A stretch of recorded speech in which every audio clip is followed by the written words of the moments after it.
Okay दोस्तों, सो अब जैसे कि हम लोगों ने एसिड बेस टाइट्रेशन देखा, अब हम लोग सेकेंड टाइट्रेशन पे आते हैं दोस्तों, that is redox titration. Redox reaction chapter में इसको हम लोग देखते हैं, तो इसके बारे में दोस्तों हम लोग समझते हैं। अब दोस्तों देखिए, यहाँ पर भी कंसेप्ट अपना वही है टाइट्रेशन का, कि हमने एक अननोन सोल्यूशन जिसकी कंसंट्रेशन हमको नहीं पता है, उसकी कंसंट्रेशन को फाइंड करेंगे by using some known concentration solution.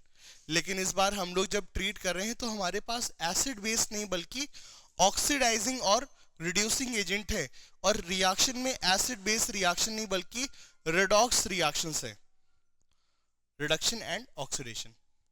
तो ऐसे में दोस्तों हमको कैसे ट्रीट करना है उस बारे में बात करते हैं। ठीक है, सवालों में दोस्तों जो मेन रिएजेंट यूज होते हैं KMnO4, K2Cr2O7, hydrogen sulphide, sulphur, oxalic acid वगैरह वगैरह, इन सब को दोस्तों हम लोग यूज करते हैं। तो यहाँ पे दोस्तों सवालों में कुछ जो चीजें आपको ध्यान देनी है उस बारे में आइए चलिए बात करते हैं। पहले तो दोस्तों जरा कुछ बेसिक बातें आपको बता दें।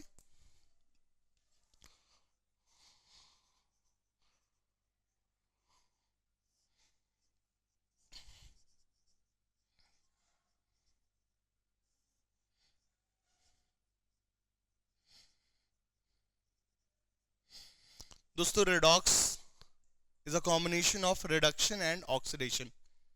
Now what is oxidation? Oxidation is loss of electron. Oxidation is loss of electron. Oxidation is loss of electron. And reduction is gain of electron. Reduction is gain of electron. ठीक है, ये चीज है। जो बंदे जो बंदे जो बंदे सामने वाले को ऑक्सीडाइज करते हैं, they are called oxidising agent. जो बंदे सामने वाले रिएजेंट को ऑक्सीडाइज करते हैं, they are called oxidising agent. सामने वाले को ऑक्सीडाइज करना है तो ऑक्सीडाइजिंग एजेंट डाल दिया। ऑक्सीडाइजिंग एजेंट सामने वाले को ऑक्सीडाइज करते हैं और खुद रिड्यूस होते हैं। So oxidising agent undergo reduction and reducing agent undergo oxidation। वो ऑक्सीडेशन इनमें होता है और इनमें रिडक्शन होता है। ठीक है, तो अब दोस्तों जरा समझिएगा यार, ये जो रिड्यूसिंग एजेंट होता है ये करता क्या है? इसमें ऑक्सीडेशन होता है। ऑक्सीडेशन में क्या होता है? इलेक्ट्रॉन निकलते हैं। तो दोस्तों इसका काम है इलेक्ट्रॉन देना, एक तरह से इसका काम है एक तरह से दोस्तों इलेक्ट्रॉन देना। और ये ऑक्सीडाइजिंग एजेंट क्या करता है? ये रिडक्शन करता है। और रिडक्शन में क्या होता है? इलेक्ट्रॉन ये लेता है। तो इसका दोस्तों जो काम है क्या है? इसका काम है भाई इलेक्ट्रॉन लेना। ये इलेक्ट्रॉन दे रहा है और ये ले रहा है। अब आप दोस्तों जरा अपने लिए, सिर्फ हमारे आपके बीच की बात है, किताब पे नहीं ले जाते हैं इसको, मैं किताब में नहीं लिख सकता हूं, लेकिन हाँ मैं आपको बोल सकता हूं, आपको समझाने के लिए बोल सकता हूं कि टाइट्रेशन में क्या होता है। एक तरफ हीरो है, एक तरफ विलेन है, एक तरफ एसिड था, एक तरफ बेस था, एक तरफ ऑक्सीडाइजिंग एजेंट है, एक तरफ रिड्यूसिंग एजेंट है। एसिड H+ देता है, बेस OH देता है, काम तमाम। अब की बार क्या होगा? रिड्यूसिंग एजेंट इलेक्ट्रॉन देगा, ऑक्सीडाइजिंग एजेंट वैसे तो वो इलेक्ट्रॉन लेता है, बट हमारे आपके बीच की बात है, हम अब से इसको क्या बोलेंगे? हम बोलेंगे भाई ये प्रोटॉन देता है, इट गिव प्रोटॉन। जैसे हमारे आपके बीच की बात है कि दोस्तों ऑक्सीडाइजिंग एजेंट का काम क्या है? प्रोटॉन देना। ये इलेक्ट्रॉन तो उसका उल्टा प्रोटॉन। हमारे आपके बीच की बात है, अपने तक ही रखते हैं। सो टाइट्रेशन में क्या होता है? रिडॉक्स टाइट्रेशन में क्या होता है? रिडॉक्स टाइट्रेशन में ऑक्सीडाइजिंग एजेंट के द्वारा निकले गए proton get neutralised by reducing agent के द्वारा निकले गए इलेक्ट्रॉन के द्वारा न्यूट्रलाइज होते हैं। और जिस पॉइंट पे ये न्यूट्रलाइजेशन की प्रक्रिया पूरी होती है वो पॉइंट हमारा होगा क्या? टाइट्रेशन का एंड पॉइंट। टाइट्रेशन खत्म। अब दोस्तों फंडा ये है कि अगर हमने 10 मोल इलेक्ट्रॉन डाले तो कितने मोल प्रोटॉन चाहिए? भाई सिंपल सी बात है, 10 मोल इलेक्ट्रॉन को न्यूट्रलाइज करने के लिए 10 मोल प्रोटॉन चाहिए। अब दोस्तों 10 मोल इलेक्ट्रॉन कहां से आएंगे? 10 मोल इलेक्ट्रॉन आएंगे 10 equivalent of reducing agent. 10 equivalent of reducing agent will lose 10 mole of electron. So मतलब यहां पर भी इक्विवेलेंट का मतलब क्या है, इक्विवेलेंट से टेंशन नहीं लेना, यहां पे भी इक्विवेलेंट का मतलब क्या है, मोल्स, मोल्स ऑफ काम की चीज। सो रिड्यूसिंग एजेंट के लिए काम की चीज क्या है, electron. So 10 equivalents of reducing agent मतलब 10 moles of electron, and 10 equivalents of oxidising agent मतलब 10 मोल्स ऑफ प्रोटॉन। तो यहां पर भी दोस्तों लॉ ऑफ केमिकल इक्विवेलेंस क्या कहता है, लॉ ऑफ केमिकल इक्विवेलेंस कहता है to neutralize X equivalent of oxidizing agent we require X equivalent of reducing agent। अब लोगों को लगता है यार ये equivalent क्या है, दोस्तों कुछ नहीं है, equivalent कुछ नहीं है। X equivalent of oxidizing agent मतलब क्या, X mole of proton। X equivalent of oxidizing agent मतलब X moles of proton and they get neutralized by X equivalent of reducing agent, बोले तो X moles of electron। जब दोनों चीजें बराबर होंगी तो टाइट्रेशन भी पूरी होगी और काम खत्म। सो एट एंड पॉइंट अपने को क्या करना है, दोनों के इक्विवेलेंट को दोस्तों बैलेंस करना है, दोनों के इक्विवेलेंट को हमने बैलेंस करना है। जैसे ही दोनों के इक्विवेलेंट बैलेंस होंगे काम खत्म। सो एट एंड पॉइंट दोस्तों क्या होगा, नॉर्मेलिटी लेंगे, और अब नॉर्मेलिटी से डर नहीं लगता है। अब दोस्तों हमको नॉर्मेलिटी से डर नहीं लगता है, क्योंकि नॉर्मेलिटी बेसिकली क्या है, मोलैरिटी ऑफ इलेक्ट्रॉन या molarity of proton. Reducing agent के केस में what is normality, molarity of released electron. Oxidising agent के केस में what is normality, molarity of released proton. काम खत्म, पैसा नहीं हजम हुआ है, पैसे हैं। So at end point normality of oxidising agent into volume of oxidising agent बराबर normality of reducing agent into volume of reducing agent used in reaction. ये वॉल्यूम्स क्या होंगे जो आपने रिएक्शन में डाले हैं, जो एक्सपेरिमेंट में डाले हैं, वो ये बेसिकली क्या है, number of equivalents, normality into volume number of equivalent, और नंबर ऑफ इक्विवेलेंट क्या है आपको पता है। तो ये दोस्तों हमारा यहाँ पे फंडा लगता है। अब दोस्तों जो सवाल में जो चीजें होती हैं उसके बारे में बात करें। मेन देखिए दोस्तों सवालों में क्या यूज होता है, मेनली भाई यूज होता है हमारा KMnO4। सवालों में दोस्तों मेनली कौन यूज होगा, KMnO4, K2Cr2O7। They are very very strong oxidising agent, ये भाई बहुत ही स्ट्रॉन्ग ऑक्सीडाइजिंग एजेंट होते हैं। अब दोस्तों KMnO4 जनरली यूज करते हैं क्योंकि ये खुद ही इंडिकेटर का भी काम करता है। बस थोड़ा सा आपको दोस्तों ध्यान देना होगा KMnO4 का वैलेंसी फैक्टर। वैलेंसी फैक्टर पे दोस्तों जरा ध्यान देना। KMnO4 का वैलेंसी फैक्टर होता है, KMnO4 का वैलेंसी फैक्टर होता है 5 एसिडिक मीडियम में, 3 न्यूट्रल मीडियम में, और 1 बेसिक मीडियम में।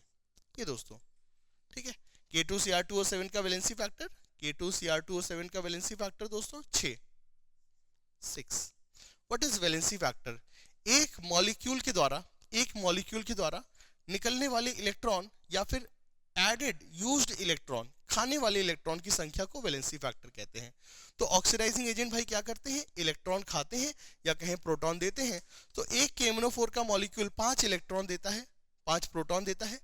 एक KMnO4 का मॉलिक्यूल 3 प्रोटॉन देता है न्यूट्रल मीडियम में, और एक KMnO4 का मॉलिक्यूल 1 प्रोटॉन देता है बेसिक मीडियम में। K2Cr2O7 का मॉलिक्यूल हमेशा जनरली रिएक्शन में 6 ही प्रोटॉन देता है या 6 इलेक्ट्रॉन खाता है। इनकी वैलेंसी फैक्टर को याद रखना। इसके अलावा KMnO4 K2Cr2O7 को हम लोग जनरली यूज करते हैं दोस्तों अगेंस्ट ऑक्सैलिक एसिड। कई बार हम लोग, ये तो ऑक्सीडाइजिंग एजेंट हो गए, ये ऑक्सीडाइजिंग एजेंट किसके अगेंस्ट काम करेंगे, रिड्यूसिंग एजेंट, जो खुद हमारा क्या होगा, ऑक्सीडाइज। तो जब हम इनको रिड्यूसिंग एजेंट के अगेंस्ट ट्रीट करते हैं तो क्या क्या हमको सवालों में मेनली रिड्यूसिंग एजेंट मिलते हैं, उस बारे में बात करें जरा। देखो दोस्तों ये जो है KMnO4 K2Cr2O7 ये सामने वाले को ऑक्सीडाइज करते हैं, और ऑक्सीडाइज करते हैं एंड लेवल पे, हाईएस्ट ऑक्सीडेशन स्टेट तक जनरली ले जाते हैं। तो जब हम KMnO4 K2Cr2O7 को ऑक्सैलिक एसिड के साथ रिएक्ट करते हैं तो ये खुद हमारा ऑक्सीडाइज होता है और ये बिहेव करेगा एज ए रिड्यूसिंग एजेंट। तो जब ये ऑक्सीडाइज होता है तो कहाँ जाता है, ऑक्सैलिक एसिड में ऑक्सीडाइज होता है कार्बन, ये कार्बन अभी +3 स्टेज में है, और ये ऑक्सीडाइज होता है CO2 में, जहां पे इसका ऑक्सीडेशन नंबर +4 है। तो एक एटम में चेंज इन ऑक्सीडेशन नंबर क्या हुआ 1। बट दोस्तों वैलेंसी फैक्टर एक एटम का नहीं होता है, इस बात को भी याद रखना। बहुत बड़ी बात बोलने जा रहा हूं मैं। Valency factor is not defined for one atom, in fact valency factor is defined for one molecule. तो आपको एक एटम से नहीं मतलब है, मॉलिक्यूल से देखो। मॉलिक्यूल में क्या चेंज हुए हैं, मॉलिक्यूल में 2 कार्बन है और दोनों कार्बन CO2 में जाएंगे। तो पूरे मॉलिक्यूल में change in oxidation number, change in oxidation number in one molecule क्या होगा 2 का। एक कार्बन में 1 का और 2 कार्बन में 2 का। तो वैलेंसी फैक्टर ऑक्सैलिक एसिड या फिर ऑक्सलेट आयन, मेन चीज तो ये है, इसका दोस्तों हमेशा होगा 2। अब जैसे कि दोस्तों अगर अपने पास FeC2O4 है और इसको मैंने अगर केमनोफोर से टाइट्रेट किया, दोस्तों केमनोफोर बाप है, सब कुछ ऑक्सीडाइज कर देता है, सब कुछ को ऑक्सीडाइज कर देगा। फेरस ऑक्सलेट का ऑक्सलेट तो ऑक्सीडाइज होगा ही होगा, और फेरस मतलब आयरन का +2 भी ऑक्सीडाइज हो जाएगा। तो ये ऑक्सीडाइज होगा +2 से +3 और ये ऑक्सीडाइज होगा CO2 में। सो इसमें चेंज हुआ 1 का और इसमें चेंज हुआ एक कार्बन में 1 का और 2 कार्बन में 2 का। तो total change in oxidation number in one molecule, total change in oxidation number in one molecule comes out to be 3। ये दोस्तों यहां पर ठीक है। इसी तरह से नाइट्राइट है तो नाइट्रेट में जाएगा, सल्फाइट है सल्फेट में जाएगा, SO2 है सल्फेट में जाएगा। सो ये क्योंकि स्ट्रॉन्ग है तो एकदम पूरा फाइनली पूरा अंत तक दोस्तों ले जाते हैं। ये दोस्तों यहां पर चीजें होती हैं। सो आपको total change in oxidation number निकालना होता है और उसको दोस्तों आपने फाइनली हमारी इस कंडीशन में रखना है। थोड़े बहुत सॉल्ट एग्जांपल देखेंगे तो दोस्तों आपको क्लिक करने लगेगा। सो ऑक्सैलिक एसिड का ये, फेरस वगैरह का ये, ठीक है। कॉपर +1 है तो कॉपर +2 में जाएगा। इस तरह की दोस्तों चीजें होती हैं। तो ये हमारे पास दोस्तों यहाँ पर टाइट्रेशन में चीजें लगती हैं, ठीक है। कुछ और हमारे जो मेन होते हैं उनको भी जरा ध्यान दे देना।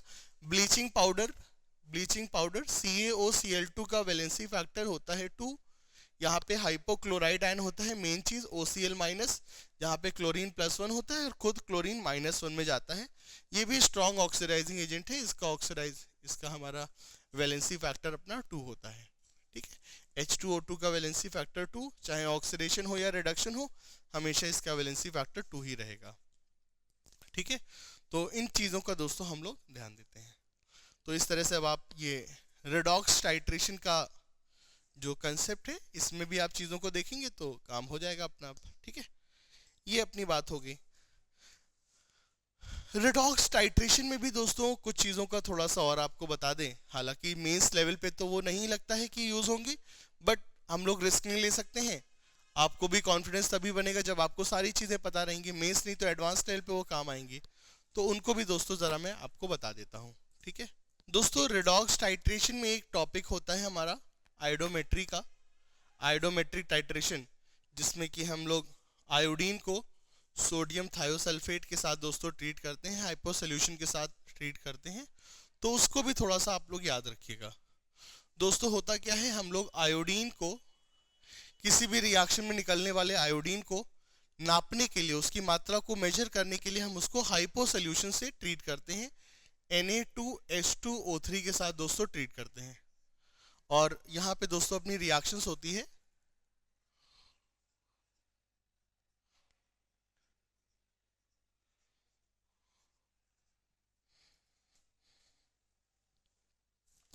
यहाँ पे दोस्तों अपनी रिएक्शन ये होती है, जो आयोडीन होता है वो hypo solution is a mild oxidising agent.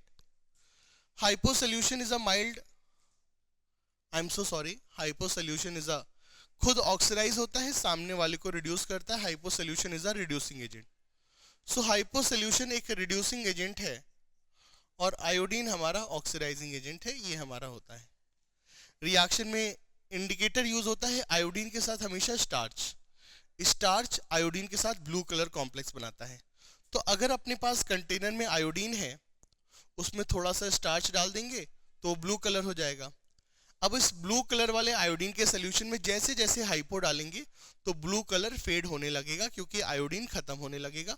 और जिस पॉइंट पे सारा ब्लू कलर खत्म हो जाएगा, टाइट्रेशन पूरी होगी, एंड पॉइंट लग गया और लगाएंगे क्या, NaVa = NbVb।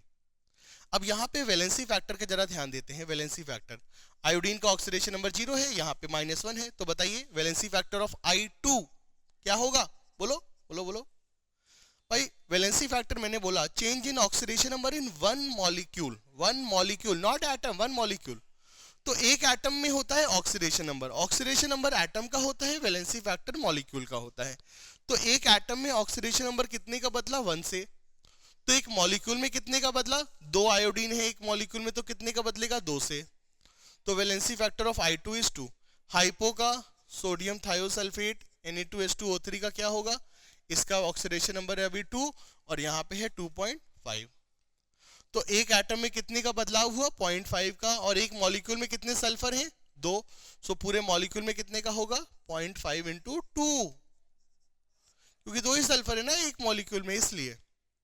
अगर इसका पूछते सोडियम थायोसल्फाइड का, तब आप लोग वहां पर 4 से मल्टीप्लाई करते, तो वहां पे हो जाता वैलेंसी फैक्टर। एक एटम में कितना चेंज हुआ? 0.5, और एक मॉलिक्यूल में कितने एटम है? 4। सो 0.5 इंटू 4 2 हो जाता। तो यहाँ पे तो ये सिर्फ 1 ही रहेगा, ठीक है। तो ये अपनी आयोडोमेट्री की रिएक्शंस होती हैं। सो इसमें आप लोगों को अगर आता है तो इसको ऐसे डील कर लेना। एक छोटा सा आपको और कंसेप्ट बता दूं यहाँ पे, कंटिन्यूअस टाइट्रेशन के सवाल। देखो दोस्तों क्या होता है,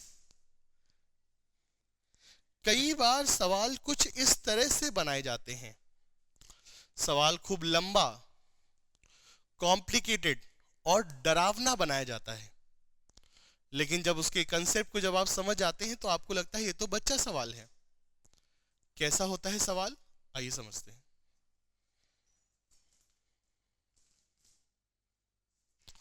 सवाल में दोस्तों सीन कुछ इस तरह से दिया होता है कि लेट से हमारे पास एक ऑक्सीडाइजिंग एजेंट है।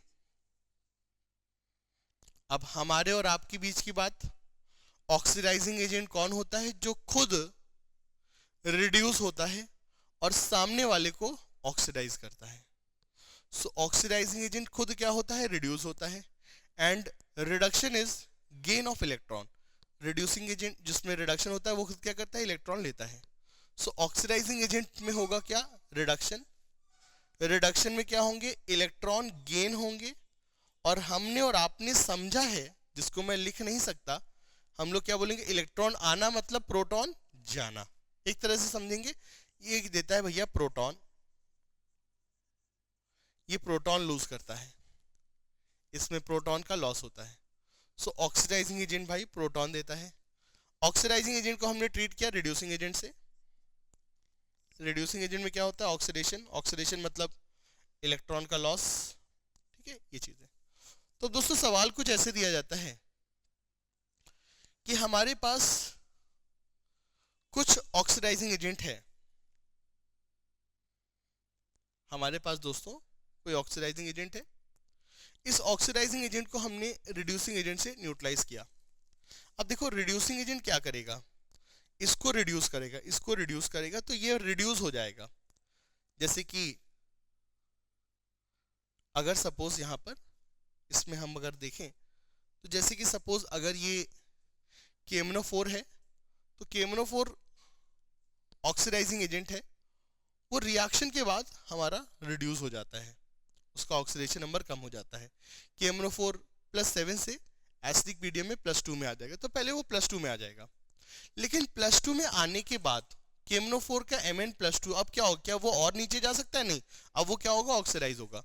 तो रिएक्शन हुई और रिएक्शन के बाद oxidising agent get converted into reducing agent and reducing agent get converted into oxidising agent. ये हुआ हमारा। हमने इस रिड्यूसिंग एजेंट को पुनः एक दूसरे ऑक्सीडाइजिंग एजेंट 2 से रिएक्ट कराया। हमने इस रिड्यूसिंग एजेंट को ऑक्सीडाइजिंग एजेंट 2 से रिएक्ट कराया, और जब हमने इसको ऑक्सीडाइजिंग एजेंट 2 के साथ रिएक्ट कराया तो हमें इसकी कुछ सर्टेन अमाउंट की क्वांटिटीज दोस्तों हमको यूज हो रही हैं। तो आपको सवाल में दोस्तों क्या डेटा दिया जाएगा? इसका डेटा दिया जाएगा और इसकी मदद से आपको इसका डेटा पूछा जाएगा। मैं आपको बताता हूं, आप टेंशन लेने की जरूरत नहीं है, आपको आप टेंशन मत लीजिए, एकदम खुश रहिए, बहुत आसान सी चीजें हैं ये। आप बस ऊपर वाली चीजों को नोट करिए, मैं आपको बताता हूं मैं क्या कहना चाह रहा हूं। आई थिंक इतनी चीजें आपने क्लियर कर ली होंगी आयोडोमेट्री की जो चीजें हैं।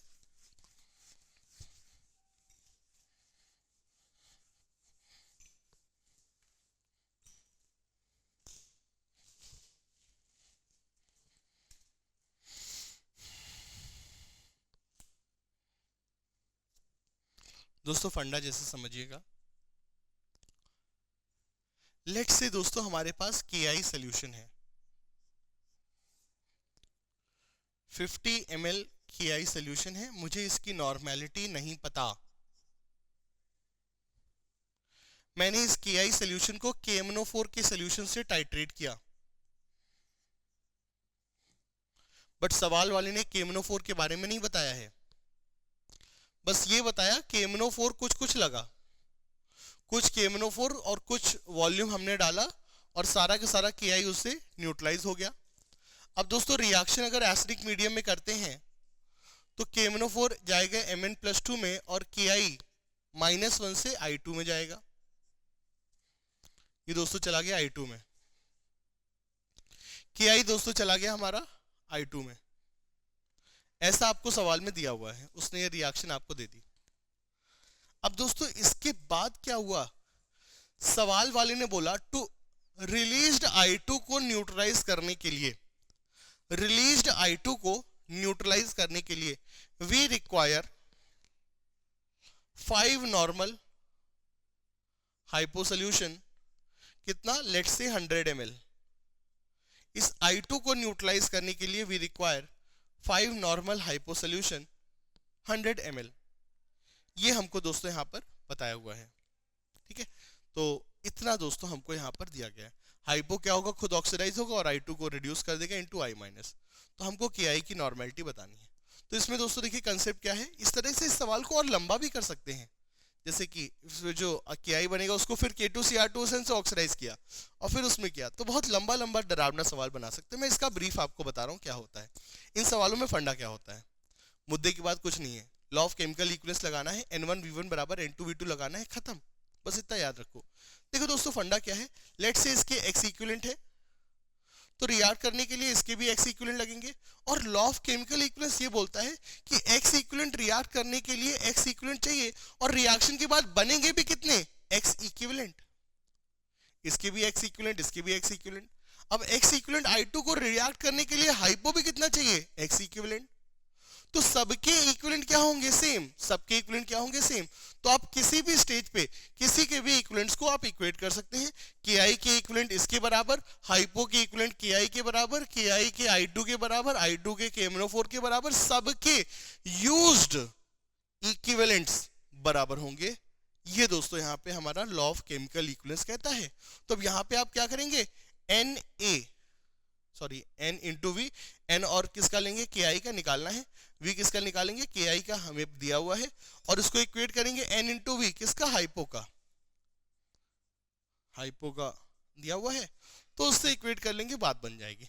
तो इन लंबे लंबे सवालों में याद रखना, कभी भी जो दो इक्विवेलेंट्स हैं उनको आप इक्वेट कर सकते हो, क्योंकि लॉ ऑफ केमिकल इक्विवेलेंस ये बोलता है कि यूज्ड इक्विवेलेंट्स हमेशा रिएक्शन में जो पार्टिसिपेट हुए हैं वो बराबर होंगे, और बनने वाले इक्विवेलेंट्स भी उतने ही होंगे, सेम होंगे।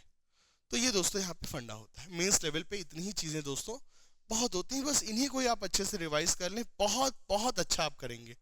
बस इस चीज का ध्यान देना कि मेंस लेवल पे थोड़ा सा, क्योंकि पैटर्न आजकल बहुत चेंज हो रहा है, फिजिकल ज्यादा, ऑर्गेनिक ज्यादा, कई बार जनरल केमिस्ट्री के भी टॉपिक्स काफी डाल दे रहे हैं। तो सिलेबस जहां तक हो सके उसको कंप्लीट करना, कुछ भी टॉपिक्स को छोड़ना मत। हाँ, इंपॉर्टेंट चीजों को तो पहले देखना होता है, बट अगर टाइम हो तो सारी चीजों को देख लीजिएगा। ये चीजें स्पेशली मेन चीजों को, क्योंकि हमको केमिस्ट्री में बहुत अच्छा परफॉर्म करना है, वही हमारी रैंक को अच्छा करती है। तो ये दोस्तों हमारा रेडॉक्स टाइट्रेशन की चीजें हैं। और अब मैं आपको दोस्तों थर्मोडायनेमिक्स और थर्मोकेमिस्ट्री के बारे में बताने जा रहा हूँ, ठीक है। तो आइए चलिए देखते हैं।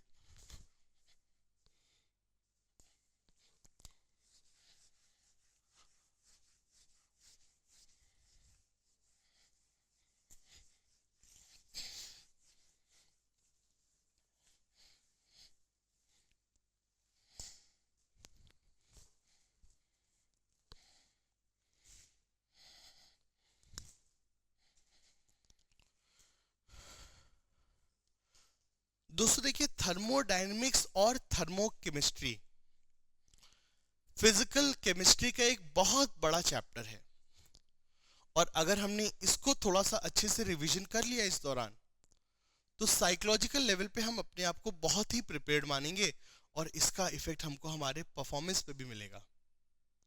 तो थर्मोडायनेमिक्स और थर्मोकेमिस्ट्री को हमको अच्छे से तैयार करना है।